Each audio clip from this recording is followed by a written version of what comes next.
Le trophée Yashin 2002.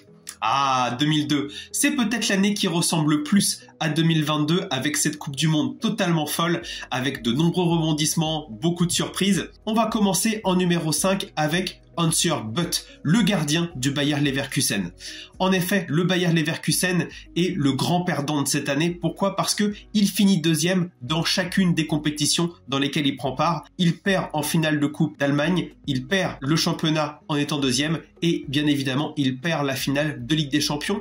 Mais le gardien allemand est vraiment très bon pendant cette saison et on se souvient bien évidemment de lui pour être sur le plus beau poster de cette saison, la reprise de Zidane. Mais Butt était vraiment un gardien très fiable.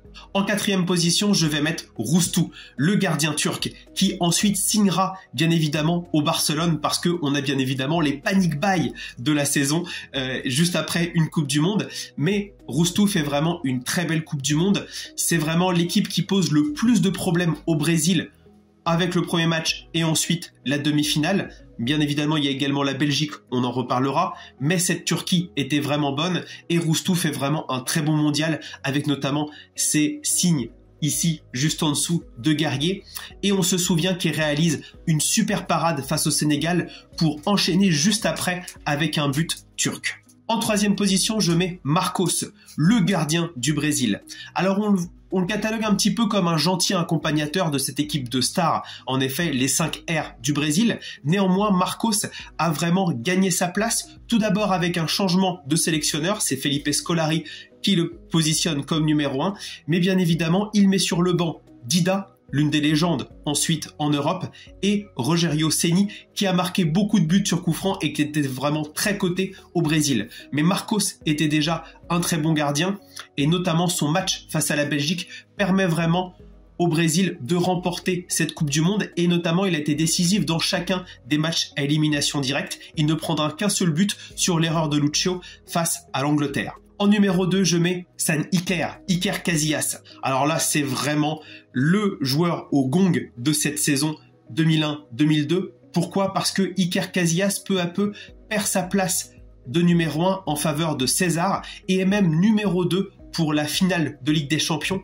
Et pourtant, c'est ce gardien qui va illuminer le ciel de Glasgow. Pourquoi? Parce que dans les arrêts de jeu, il réalise 3 arrêts monstrueux face à Berbatov notamment pour remporter cette Ligue des Champions.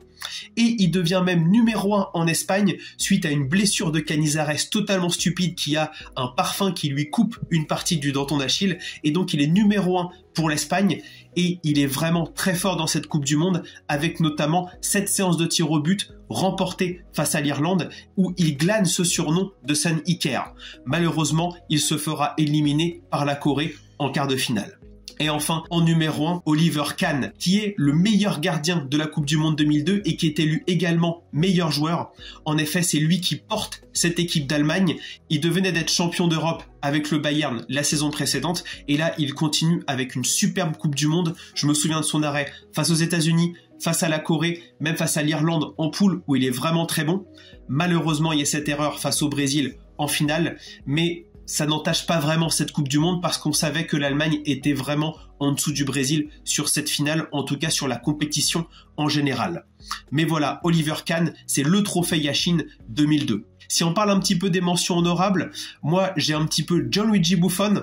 On parlait déjà de lui comme du meilleur gardien de la planète à l'époque, ou en tout cas du jeune qui montait, il va le devenir sur les années suivantes. On peut parler de Fabien Barthez qui commence à baisser. En effet, il a fait une mauvaise saison avec Manchester United, mais son mondial, contrairement à beaucoup de bleus, est plutôt bon. En effet, il sauve plutôt la baraque lors des matchs. Malheureusement, c'est pas suffisant pour les bleus pour passer les poules. Et enfin, je voudrais parler un petit peu de Tony Silva lors de cette Coupe du Monde qui est vraiment très bon lors de cette Coupe du Monde 2002. Malheureusement, il n'est pas du tout titulaire en club, mais à l'époque, il était déjà très bon avec le Sénégal. Dites-moi en commentaire quel serait votre top 5 de ce trophée Yashin 2002 pour ceux qui ont suivi un petit peu la saison ou qui ont vu des résumés sur les réseaux sociaux. Et je vous dis à très vite sur Dernier Rempart. Si tu veux suivre toutes mes vidéos, pense à t'abonner.